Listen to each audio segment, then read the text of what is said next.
আপনি যদি SC ST বা ওবিসি কাস্ট সার্টিফিকেট অ্যাপ্লাই করে থাকেন তাহলে কিন্তু আপনি ডিজিটালি অনলাইনের মাধ্যমে সেই কাস্ট সার্টিফিকেট ডাউনলোড করতে পারবেন। তো এর জন্য আপনাকে আগে চেক করতে হবে যে আপনার কাস্ট সার্টিফিকেট অ্যাপ্রুভ হয়েছে কিনা।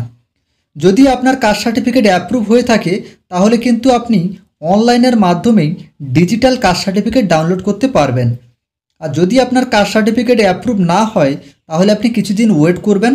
ওয়েট করার পর কিন্তু আপনার কাস্ট সার্টিফিকেটটি অনলাইন থেকে ডাউনলোড করতে পারবেন। তো কাস্ট সার্টিফিকেটটি অনলাইন থেকে ডাউনলোড করার জন্যে আপনাকে প্রথম যে ওয়েবসাইটটিতে আসতে হবে সেটি হলো castcertificate.wb.gov.in। তো এর জন্য প্রথমে আপনি আপনার মোবাইলের যে কোনো একটি ব্রাউজার ওপেন করবেন। ব্রাউজার ওপেন করার পর গুগলে এসে আপনি সার্চ করবেন castcertificate.wb.gov.in। এই ওয়েবসাইটের লিঙ্ক আমি ডেসক্রিপশানেও দিয়ে দেবো, আপনি তার উপরে ক্লিক করেও এখানে আসতে পারবেন। তো এই ওয়েবসাইটে চলে আসার পর আপনি স্ক্রল করবেন। স্ক্রল করার পর এখানে আপনি একটি অপশান দেখতে পাবেন এসসি এসটি ওবিসি, এর উপরে আপনি ট্যাপ করবেন। এরপর আপনি একটু স্ক্রল করবেন। এখন আপনার কাস্ট সার্টিফিকেট অ্যাপ্রুভ হয়েছে কিনা সেটি আপনাকে চেক করতে হবে। তার জন্য আপনি এখানে দেখতে পাবেন অ্যাপ্লিকেশান চেক। তো এই অ্যাপ্লিকেশান চেকের উপরে আপনি ক্লিক করবেন।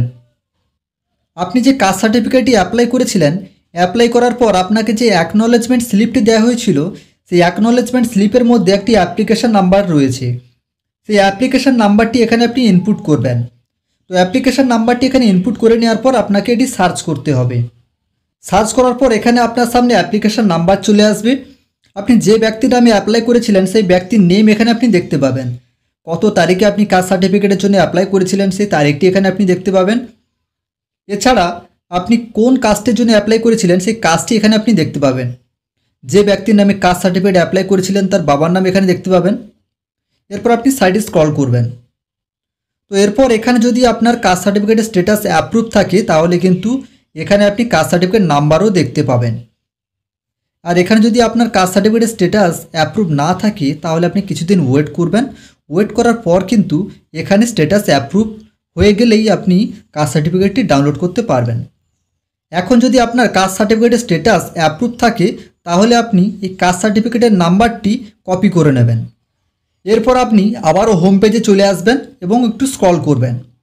স্ক্রল করার পর দ্বিতীয় নম্বরে আপনি একটি অপশান দেখতে পাবেন এসসি এসটি বা ওবিসি, এর উপরে আপনি আবারও ট্যাপ করবেন।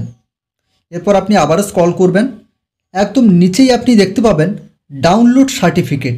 ডাউনলোড সার্টিফিকেটের উপরে আপনি ট্যাপ করবেন। এরপর এখানে আপনাকে ইনপুট করতে হবে অ্যাপ্লিকেশান নাম্বার বা সার্টিফিকেট নাম্বার।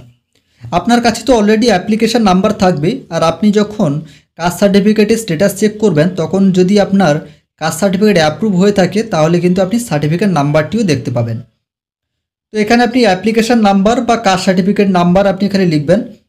এরপর আপনি যে ব্যক্তির নামে কাস্ট সার্টিফিকেট অ্যাপ্লাই করেছিলেন সেই ব্যক্তির নামটি এখানে আপনি লিখবেন।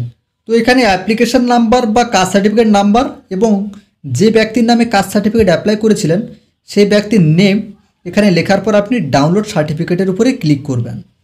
এখন কিন্তু আপনার সামনে কাস্ট সার্টিফিকেটটি ডাউনলোড হয়ে যাবে। সো ভিউয়ার্স, এইভাবে আপনি কাস্ট সার্টিফিকেট ডাউনলোড করতে পারবেন।